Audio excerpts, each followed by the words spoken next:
Welcome to Podcetera. Each episode is a journey of discovery as we delve into topics that pique our curiosity and yours. We feature in-depth interviews with fascinating individuals who have extraordinary stories to share. I'm Renee Lego. And I'm Joelle Ludovich. And this is Podcetera.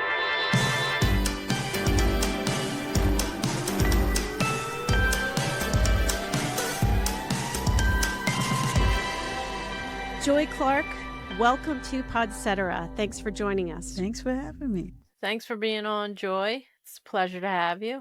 How would you describe the Joy Clark sound? How would I describe my sound? We hit you with a big one right off the bat. Yeah.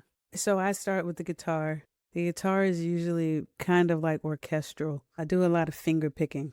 It's a mix between finger picking and bluesy licks at times, it is a mix of heart and kind of sophisticated type of music. I really dig chord progressions and melodies that you can kind of dig into, I like a melody that kind of sticks with you. So that's my sound, sort of orchestral, a little bit bluesy, soulful, heartfelt. I think all those words are valid. Yeah. Great. Which song from your catalog is closest to your own personal story? Guest. The first line in that song is, I really know how to hide. So that's one that grabs people. I feel like writing the song, it grabbed me. And I say that because I grew up going to church 3 times a week and parents are ministers. When you listen to the song, I'm talking about recognizing that. And I think the first sign of progress is when you recognize something. So you recognize it and then you do things to counter that, to have it be a part of your story, but not have it take over. So, yeah. Can you give us a couple more lines from that? Because now when you said that line, I wanted to know what came after. I really know how to hide, press my feelings into places so that everything I love is safe inside. Wow. Yeah. And then the chorus is, here's my story.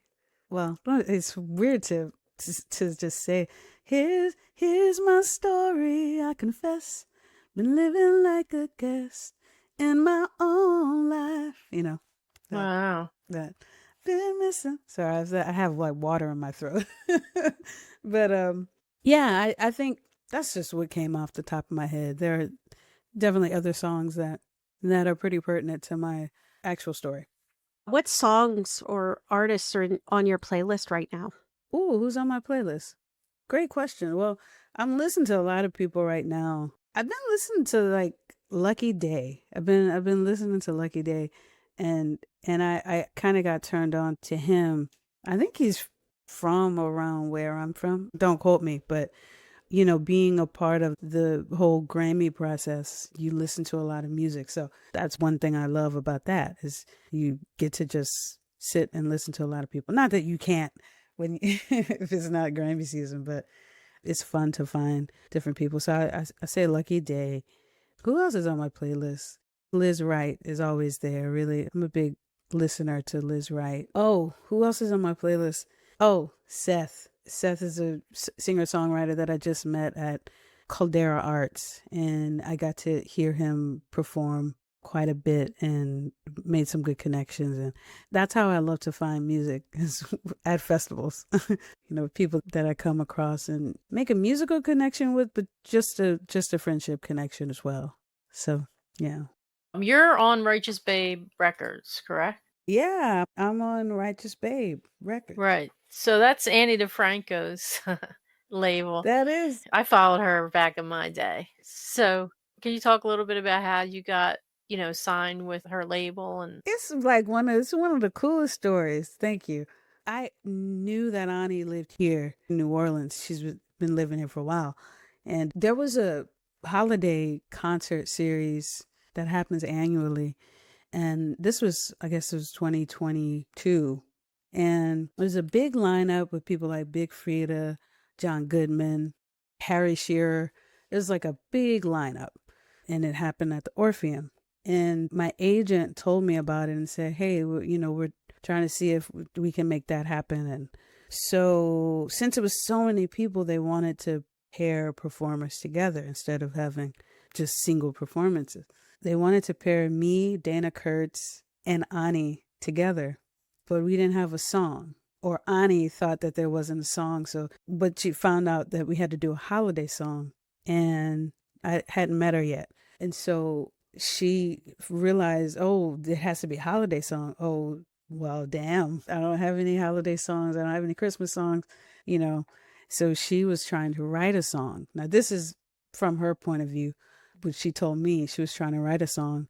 So my agent talked to me and was like, hey, send me. So I was like, I have a song called Gumbo Christmas. And so I sent just a video of me sitting on my sofa in my little studio, and I played Gumbo Christmas. And I sent it over to him to send to her. And when she got it, she loved it. She said, well, why am I writing this song? This is a song. This is the song that we're going to do. So maybe like a week later, she came over to my house with Dana Kurtz, and we sat and we just rehearsed the song. We just went through the chords, and, you know, and she loved the song. So we performed. Yeah. So we performed it at the Orpheum, and it was the only original song done there that night. Wow. The only original holiday song, which is huge, you know, holiday song. And so not long after that, her management reached out and said, hey, you know, if we don't know what Joy's plans are, but if she's looking to put anything out, Righteous Babe would love to, you know, help with that. So it was very organic, the way I like it. That's a great story. Thanks for sharing that. Yeah. Who knew when you wrote that song what it would do for your career? You know what? I actually Or knew. did you know? I knew. When I finished writing that song, I said, this is going to be the song. This is what I said. This is going to be the song that allows me to do the things that I want to do. You know, it's going to be the song that has some real staying power, you know, that's going to open a door. And, you know, of course, I was thinking, oh, it's going to, which I'm not saying that that's not going to happen, but I just knew that this song is connecting to Louisiana as a whole and our culture. And yes, we're talking about gumbo because gumbo is huge during the fall and Christmas season, holiday season. But I just knew that I had tapped into like a classic, you know, caliber song. So I knew, because, you know, when you write something and you look back at it and you read it or you sing it or you just read it, I'm like, this is so good. This makes so much sense, and it's so in sync, and it's so accurate that it's like everybody here, you know, whether you love the holidays, because it's not really a holiday song. It's really about family and food, and the holidays are in there. but I think it's something for everybody. So I did know that I had written a song that was gonna get attention. I did know that. The fact that you said it out loud or said it to yourself, you put that intention out into the world. Absolutely. And the door did open. It was beautiful. Yeah. I mean, I did, because I knew it was that good. Wow. It's nice when you have that feeling, like it's just, you know, in you, that sort of like, you know, this is going to be something. Yeah. That's a good feeling. Mm-hmm.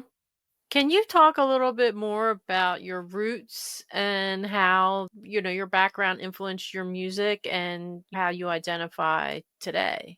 I grew up in a little town called Harvey, Louisiana. Nobody knows Harvey. Everybody knows New Orleans, but Harvey is like 10 minutes from New Orleans if you got a car. New Orleans area is really small. So like the demarcation of New Orleans proper and everything else, a lot of people are really particular about it. Like, no, you didn't grow up in New Orleans. You grew up here. So it's like, I grew up in Harvey. I came up in New Orleans musically, you know, sort of like with college and, you know, playing at open mics. I didn't do any of that stuff on the West Bank. The West Bank is Harvey. I'm saying all this local jargon. So I grew up as youngest of 5 kids, and my parents are ministers. I think I mentioned that. And we're really a tight-knit family. So I feel like my siblings were my first friends, and of course, cousins and everything. So I think being homeschooled kind of gave me, it was sort of a twofold thing. It gave me space to really, I don't know, blossom and just become myself, or have these phases of crazy interests. Like I wanted to be a meteorologist at one point in my life because, we deal with hurricanes here. That always piqued my interest. And I say being homeschooled because that kind of helped with that. It just gave me space to be. I never really had a hard schedule or timeline on things. So I was kind of nurtured in that way. And at the time it was hard because you have your friends that are in public school or in regular school, and they have these lives and they have these friend groups, and I didn't really have that. So I had my siblings.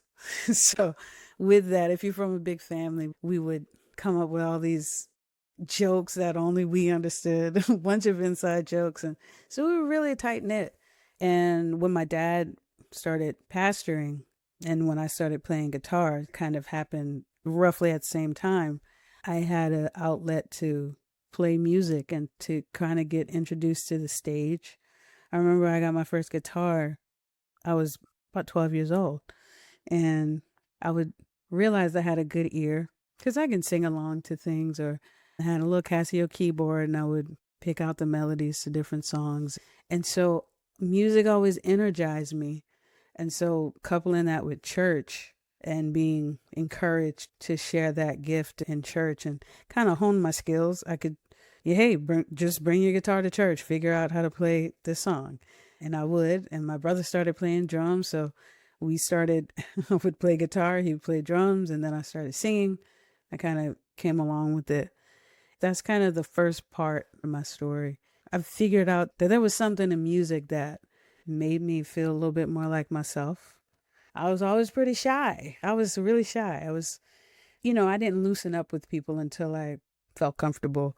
And then coupled with being homeschooled, it was always felt like a difficult, I think kids always have trouble with, finding their group or finding their people, even more so when you're homeschooled and everybody already has their people, So yeah, that's sort of how I started out. And music to me, my guitar became my best friend. It became my best friend. I could sit with it. I could, hear a Backstreet Boys song, or I remember I was listening to Indie a lot at that time, like when I was 15 or so. And I could it was something that I just knew that if my parents got me one, I would figure out how to play it. I would figure it out. It gave me a lot of confidence too. I remember in college, when I got in college, it was one of those things where I would go and I would sit in the stairwell, learning the latest whatever song that I learned how to play, and I would sing with it. And people just started knowing me as, oh, that's Joy. She plays guitar. She sings. We don't really know what she's studying, but this is what she's doing in the dorm room. That's what I would do. I would sit in the lobby, and coming from being homeschooled and not having those experience of the lunchroom experience. I didn't have the lock. I didn't have those experiences. So when I got to college, the guitar was the thing where I could sit out on the stoop of the dorms, and people would see me playing or hear me, and they would come and talk to me, and then I would talk to it. It was like a conversation starter. It connected me to my world. Wow. Yeah. Your grandmother seems to be a big influence, or she was a big influence in your life Yes. and your music. Can you tell us about her? Yeah, Katherine Johnson.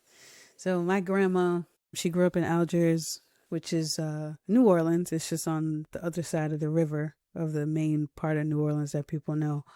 And she grew up, during segregation. She grew up during the Depression. She was hardy. She was crafty. She was the best storyteller. She was such a light in my life and in, everybody that ever, crossed paths with her. She was the one, when I talk about Gumbo Christmas, it was her gumbo. So it ties with that. And she was just one of those people who knew how to make something out of like literally nothing. I remember there was a lamp that they had that her and my grandpa had in their house.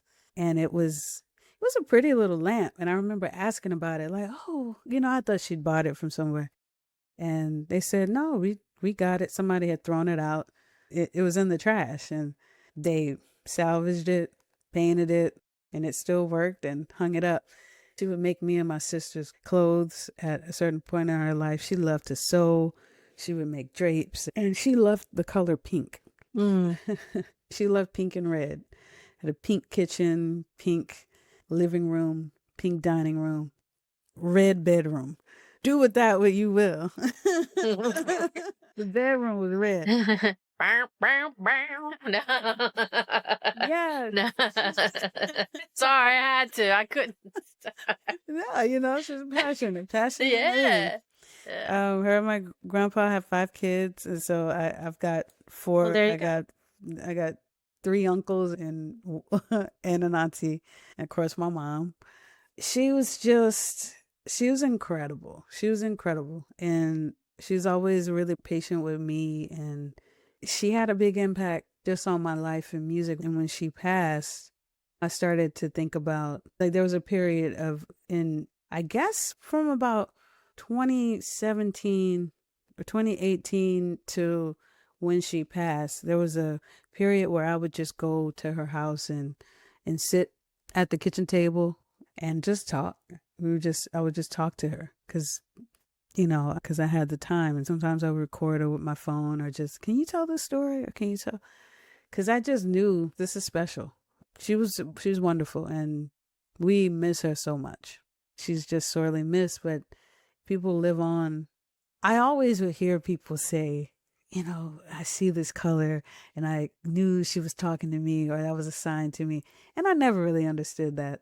But you don't understand it until you lose someone, and then you realize that's real. Like, they do send signs to let you know that they're still there. So I feel way more rooted in where I come from. Sometimes things like that make you see, this is, you come from her. She's still in you, and she's a part of your story, I have a story with something that you keep finding, and it is something that is related to a memory with that person. Yeah. This is dental floss. Oh. It sounds really strange, but it'll make sense in a minute. Uh-huh. We took a trip together. This was my friend Natalie, and she was my ex-boyfriend's mom, of all people, right? Okay. But we became really great friends. I no longer dated her son, but she's always wanted to go back to Croatia, where her family came from. Okay. So we did it together. And then somehow on this trip, there was this dental floss, and we'd throw it away, and then we'd go to our next location, and the dental floss would be there again. So after the 3rd time, we said, we're going to keep it. And so after the trip, I put it in this cup and kept it. I didn't touch it. I just let it sit there. And then she passed away, and I lost track of it. And then I'm cleaning out something, and there drops the dental floss. Oh, wow. And immediately I'm back at that moment where we're laughing, we're on the trip, but I'm not going to throw that dental floss out ever. Uh-huh. Yeah. But yeah, it's a weird thing to have, a connection to somebody with. But yeah, I completely get you. You see a color, you smell a smell. Yeah. Uh-huh. It is really visceral, especially if you're grieving, Yes. Yeah, absolutely. Joelle? Oh, God. After those 2 stories, I don't know what to follow up with now. Okay, back to writing music.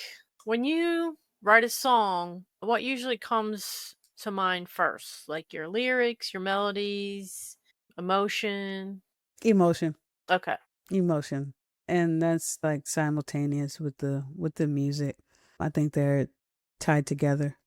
And sometimes it's a little different. The music may be one thing, but the content doesn't reflect the feeling that the music gives you, which happens too. But, it's different every time. There's an element of mystery to it as well. I'm pretty adamant about a lot of songwriting is very mysterious. So it's hard to explain it in a tangible way, which I think is beautiful. But the one thing that I know is for certain is that as the person that the song is coming through, you just have to be open to it. I find that I have to put myself in a situation where I am open to whatever's coming through, whatever emotion is coming through. So I can vocalize it, or I can have my guitar there, or I can have my phone there to put in whatever thing that I thought about. And sometimes it's a line, sometimes it's words without music, or if it's a phrase. And then, but ultimately you have to go back and sit down and say, okay, what is this? Like, what are you telling me? So you just have to be available. So sometimes, music comes first or lyrics come first. It changes, but you must be available for it. Is there a certain like environment that, you might go to help you get into the creative flow of things, or it just can happen when you're cleaning the house or something? I don't know. Can happen when you clean the house. Yeah, absolutely. Like melodies can happen when you're doing laundry. I remember this, I think it was Denise Graves, the legendary opera singer. She was talking about singing, and like your best days of singing are not necessarily when you're in the studio. It's when you're doing laundry.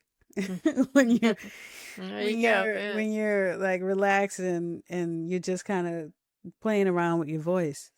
But I think it makes me think about songwriting. Things can come through when you are doing a menial task. Tell It to the Wind, which is the title of my debut album that I'm so proud of and been playing, literally around the world. That one came when I was at a ranch in Holly Springs, Mississippi. But the title came to me first, and it just sounded pretty. I didn't know what it meant. But, after I was available for it, and I went down and talked to the horses, and then the whole chorus just came out as one whole thing along with the music. So it was like at the same time. But I was available for it. Yeah. So at that time, I was with horses. And there have been times where I wrote a song where with Margaret Becker, who produced my album, we would do a lot of our writing on FaceTime. So a lot of that is like, okay, this is what I'm feeling. Let's work it out. Let's see what this might be. And let's chase this. Let's go. Oh, that's not working. Let's go this way. So sometimes it is more, I was at a desk and I was on a camera and we were working it out. And then sometimes it's just in my studio. I'm not at the desk. I'm sitting on my cajon or sitting on the sofa and working a song out. Or sometimes it's after an intense thing, or if I met somebody and, they made me feel something, then I'll start, writing. Yeah. So that's how it happens for me. So you mentioned horses. Do you ride or do you have horses? I see them in the background. These are my two horses that. Okay. All right. I love horses myself. I used to have horses. Yeah. The boarding is cheap The there. boarding is really cheap. It's really cheap. I don't have any horses, but okay. But I've got aspirations. I've got a dream of like having a couple or having a horse at some point in my life. Same. Same. Yeah. Well, now you've said it, so Let's hold it to the wind. Absolutely. on your song Lesson, I was listening to it and then I scrolled down because I was listening on YouTube and I was following along as you were singing, reading the lyrics. And then I noticed in your credits that AJ Haynes is listed as a creative doula. Yeah. And I have never heard that before. I would love to know on your song or your record, what is a creative doula? Well, she gave me that phrase. We were sitting. So before we shot that video Lesson, which I love, shot by Jared LaRue, Something Human. He's a filmmaker here in New Orleans. I was sitting with AJ, or I called her. I said, AJ, I'm about to have a video shoot and I don't want to have to think about a whole bunch of things. Can you come and help me? She said, yes, I love doing this. So she made her Google spreadsheet and, she thought about things that I couldn't think about because I just wanted to be in the song. I didn't want to have to pay attention to my this showing or what, I wanted somebody there to support. And she's an amazing artist in her own right. So I was really happy when she said, yeah, I'll come do it. So when we were sitting, she explained it as being a creative doula, because a doula is someone who brings people into the world. So if somebody's pregnant, then they have a doula there to bring your child into the world. And there are death doulas as well, like to help people pass into the next world. So she said creative doula because, she made up the chart on like what to wear, what not to wear, like for the crew and what's going to be the first location we're shooting at. And she just did all those things and helped me with it because, before you shoot a video, before I shot that video, you're thinking about a lot. Logistically is a lot of things. Should I have this at this time? Should I do this? What should I wear? What looks better? You need somebody there that's not in it, that can see what's going on and let you emote and be in your power. Mm-hmm. So she's a creative doula. That's on the video. Yeah, she was an ace for that. And it's beautiful to have that for somebody who's a creator, who's an amazing songwriter and a fantastic singer and has such a presence on stage. I call her my friend and she came and helped. So You've collaborated with some amazing artists. What's one experience that surprised you or inspired you?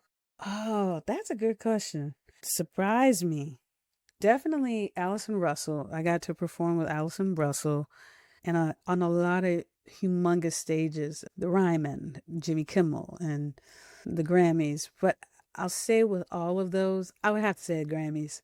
That one, it was incredible. That surprised me because I think I can honestly say I never visualized myself playing at the Grammys. So to get to play at the Grammys, even though I had never had I visualized that I was going to be here and I was going to do this. That was surprising to me. And it also felt like, yeah, this is what I do. It didn't feel like, oh my God, this is too big. I think the surprising part about that experience was actually how normal it felt. How, I've been on many stages, the corners of bar rooms to open mic stages and then to the Grammys. And the thing that I noticed is that it's the same thing. It's the same thing. It's just a bigger room, more people. And it's way easier. When you play the Grammys, you walk up with your instrument or not, because they had an extra Martin guitar for me because something had happened with mine. And they were like, I'm sorry, Miss Clark. Would you be okay with using this Martin that we have? And I'm like, of course, that's great. If I have to.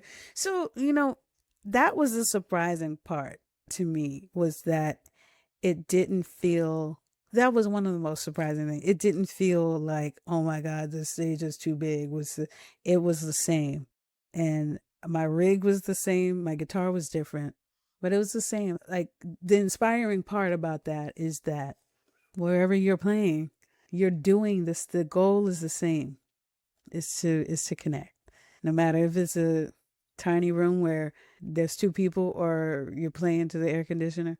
As long as you're connecting with yourself and there's people there and you can connect with them as well.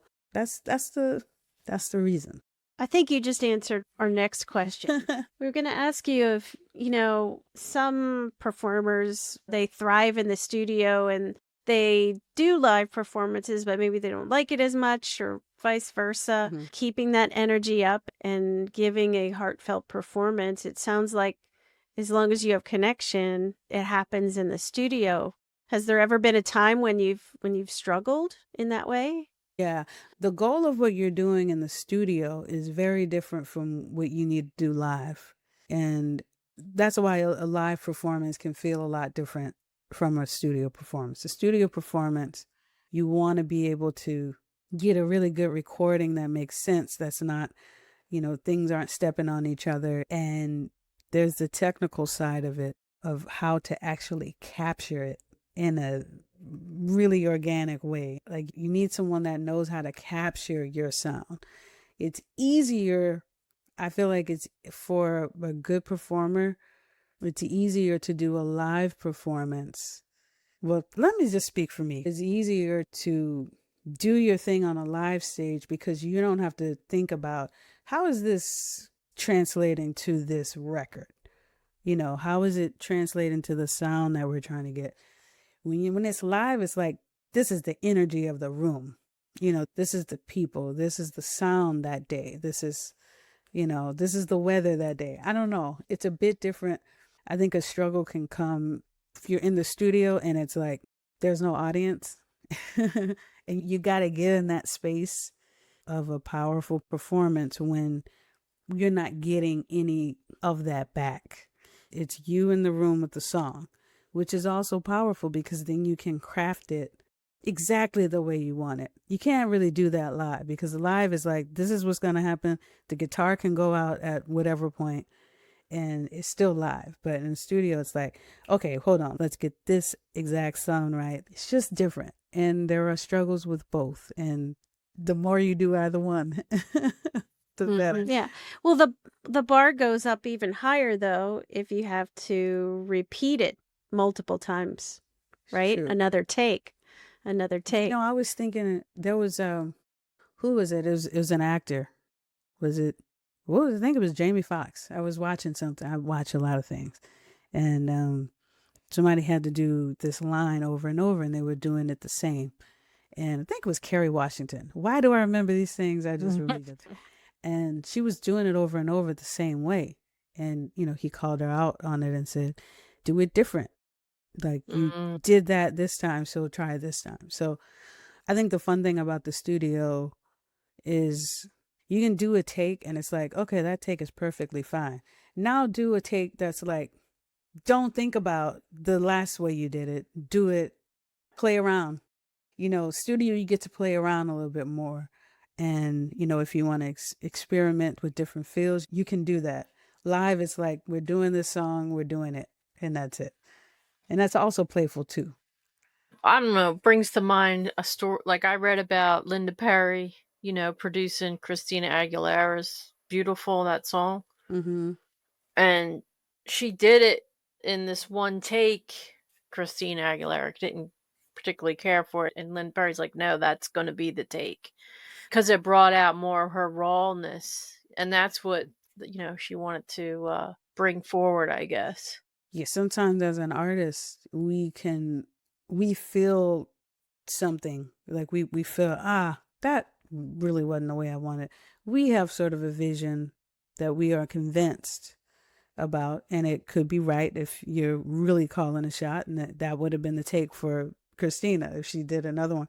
But it's nice when you have someone that is not you, that's hearing things that you don't hear, that they know will translate, and that you think there's some imperfection and like, I don't care for that. That's not.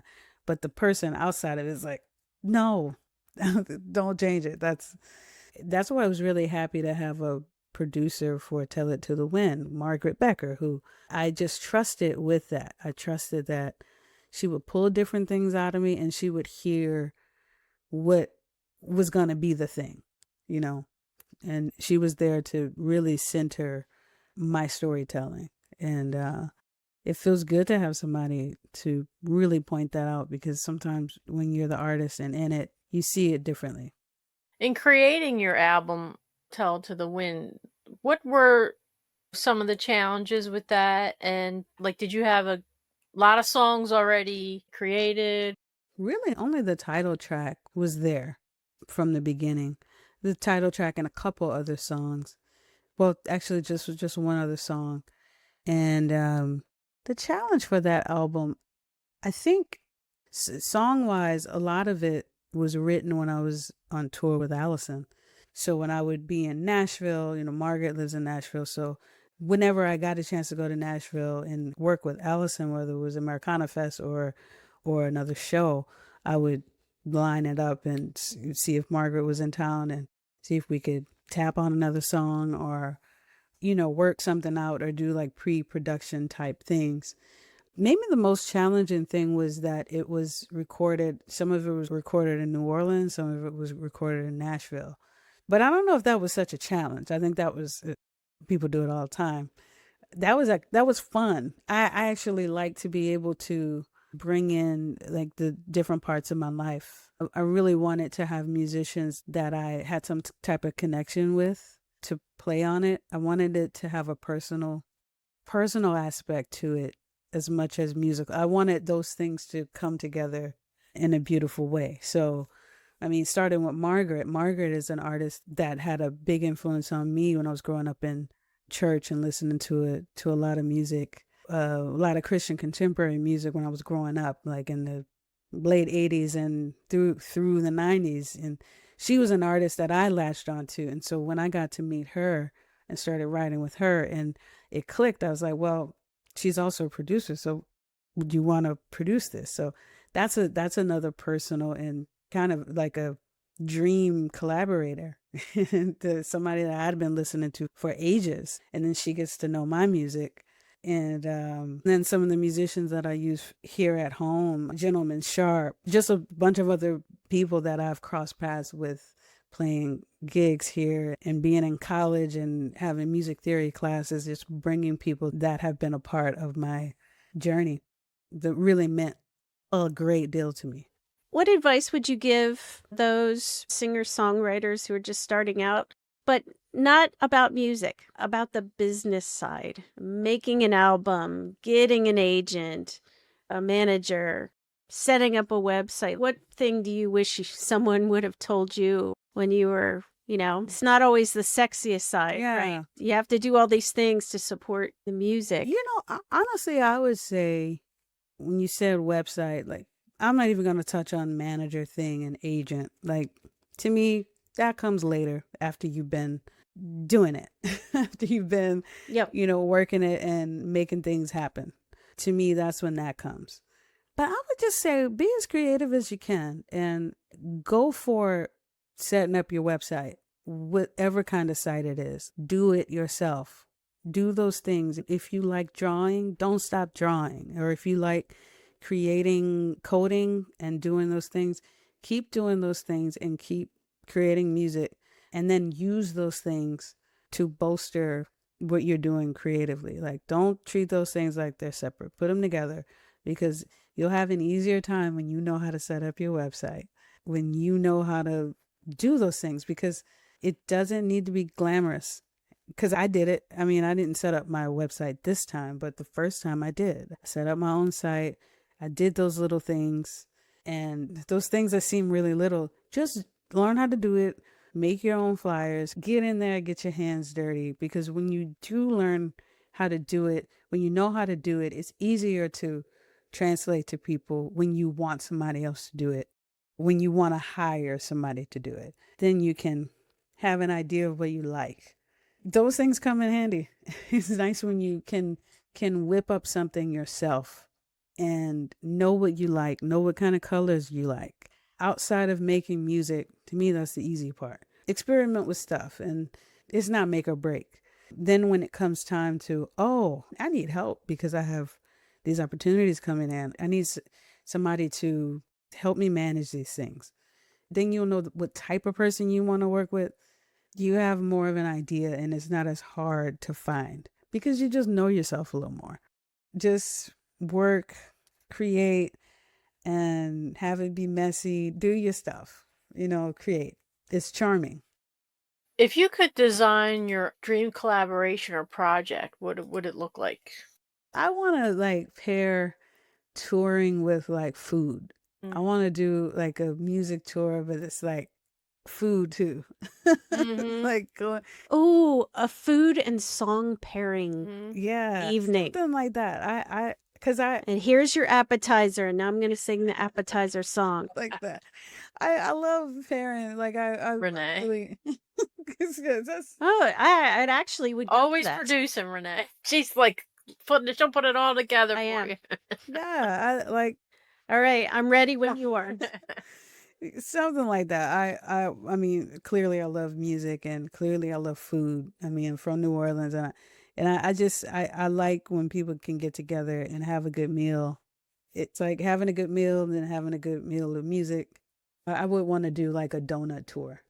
Like there's a tour and then we stop at these different donut spots that people say, hey, you got to try this. And I don't know. That's just me. It's like a little playground.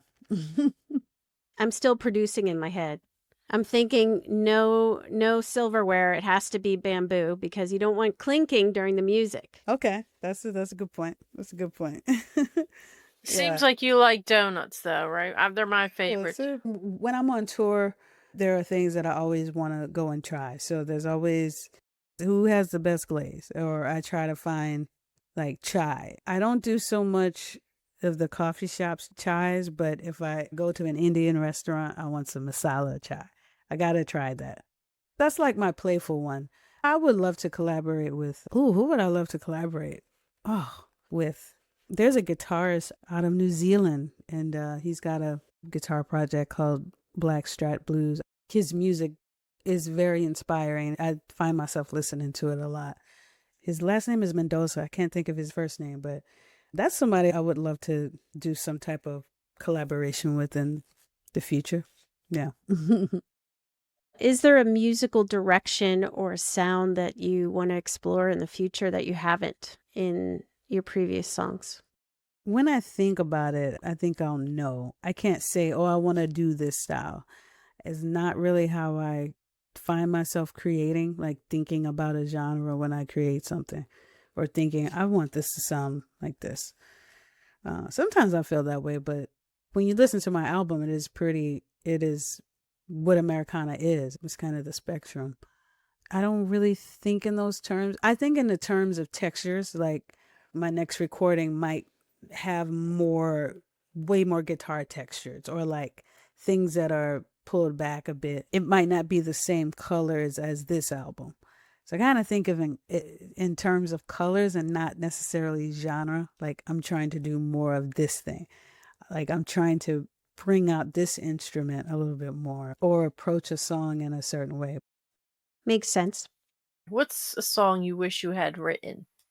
Any song. Oh, that's a great question. It's some great song. I wish I wrote As Stevie Wonder. Mm. I think it's Wow. like a perfect song. It's perfect. I wish I wrote that song. Yeah, definitely. If you weren't a musician and singer-songwriter, what do you think you'd be doing if you also weren't a meteorologist? Because we already know that was on the list.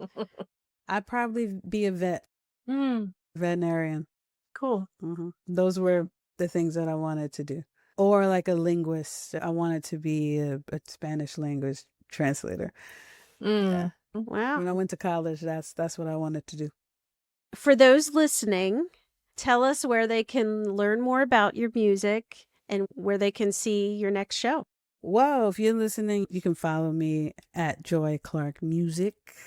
Clark with no E, at Joy Clark Music on all platforms. JoyClarkMusic.com is my website where you can find where I'm playing. I keep the calendar updated. You can follow me there, and all kinds of links to music and merch and all that good stuff. And now it's time for our speed round, and we'll ask you some fun questions. Are you ready? Ready? If you had 3 wishes, what would they be? I wish I could speak any language in the world. Yeah, hands down. That's one. Ooh, I wish I could, like, what's the second one? I would want a 65 Mustang. Nice. And a horse. Yay. Yeah. If you could bring back any fashion trend, what would it be? Oh, what did I like? I liked cargo pants when they came out, but they're kind of back. They're here. They came back. Maybe chunky jewelry. Okay, cool. I was always a chunky jewelry. I did that. But that, I don't know. Maybe the kids will call that cringe now. If you could add a new word to the dictionary, what would it be and what would it mean? Oh, vibracious. Vibrating like vibrating, but vibrating within your body. Mm. Like vibracious. What's your most used emoji? Crying, laughing. I'm always crying, laughing at something. If you were given an extra hour in your day, how would you spend it? Sitting on the porch, drinking some tea, some sweet tea. Nice. That's what I would do. I thought you were going to say talking to Renee and Joelle. No, I thought she was going to say riding her horse. But I don't have the horse yet. Well, Or the that's Mustang. your vision. Yeah, yeah. On your vision board. Yeah. My vision board and your vision board are kind of similar. Okay. So, okay. Our final segment before we let you go is called Question Down the Lane. In each episode, we ask our guest to provide a question for the next guest.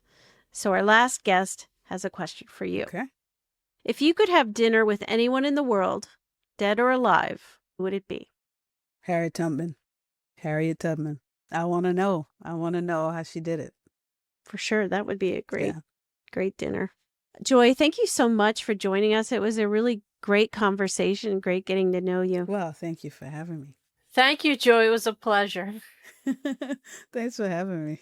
Gonna have us a gumbo Christmas, just like we always do. We're gonna get together and make the greatest brew.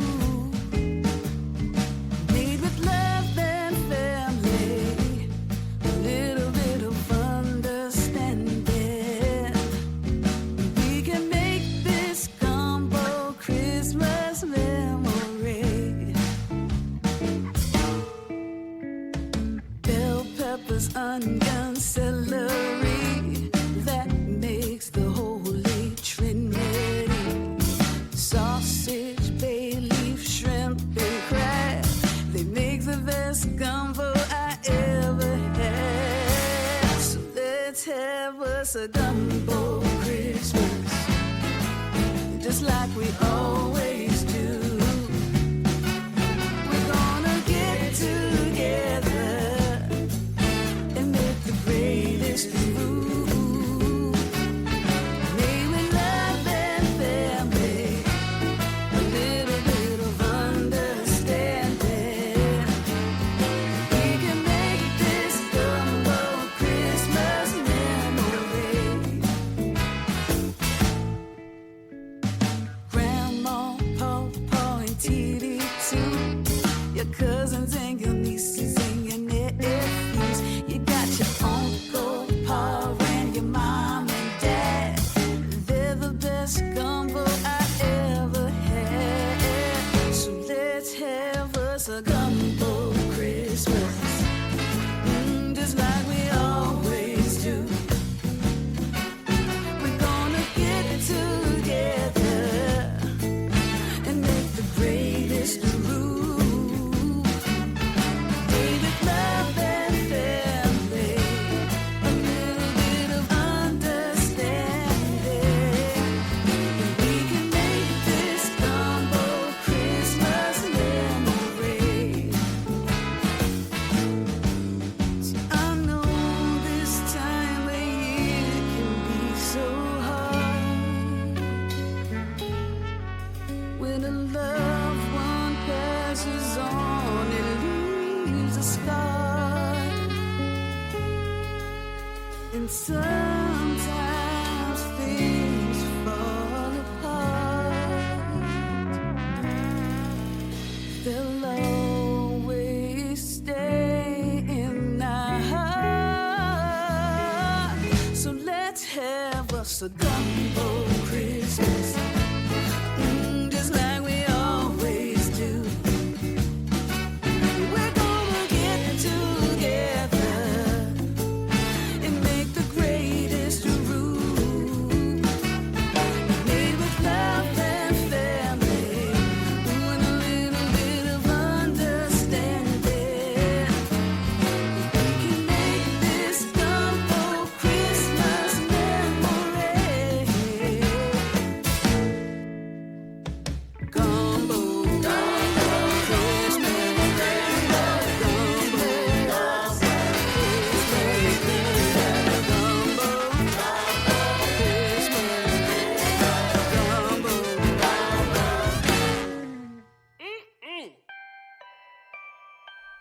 If you enjoyed this episode, please leave a review and share Podcetera. And be sure to follow and like the series wherever you enjoy podcasts. For Podcetera, I'm Renee Lego. And I'm Joelle Ludovich. Thanks for listening. See you next time.